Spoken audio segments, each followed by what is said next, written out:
ধর্ম বর্ণ নির্বিশেষে প্রতিটি মানুষ নির্বিঘ্নে নিরাপদে বসবাস করবে এমন একটি রাষ্ট্র ও সমাজ বিনির্মাণ করতে চায় সরকার বলে জানিয়েছেন প্রধানমন্ত্রী তারেক রহমান। তিনি বলেন, মানুষের নিরাপত্তার পাশাপাশি কোনো প্রাণীও যেন মানুষের হিংস্রতার শিকার না হয়, সরকার তা নিশ্চিত করতে চায়। সকালে সচিবালয়ে নজরুল বর্ষ উদযাপনের উদ্বোধনী অনুষ্ঠানে তিনি এসব কথা বলেন। তারেক রহমান আরও বলেন, তথ্য প্রযুক্তির নেতিবাচক প্রভাব ও শিশু কিশোরদের বিপদগামী হওয়া ঠেকাতে জাতীয় কবির শিক্ষাকে নতুন প্রজন্মের মাঝে ছড়িয়ে দিতে হবে।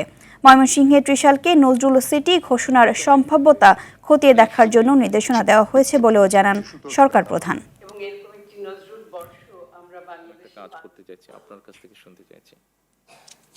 অপশক্তি নিজেদের হীন দলীয় স্বার্থে মানুষের মধ্যে বিভেদ বিরোধ সৃষ্টির অপচেষ্টা চালালেও সবাই মিলেমিশে থাকাই বাংলাদেশের মানুষের আবহমান কালের মূল্যবোধ। বর্তমান সরকারও এমন এক রাষ্ট্র এবং সমাজ বিনির্মাণের লক্ষ্যে কাজ করছে, যেখানে ধর্ম বর্ণ নির্বিশেষে প্রতিটি মানুষ নির্বিঘ্নে নিরাপদে বসবাস করবে।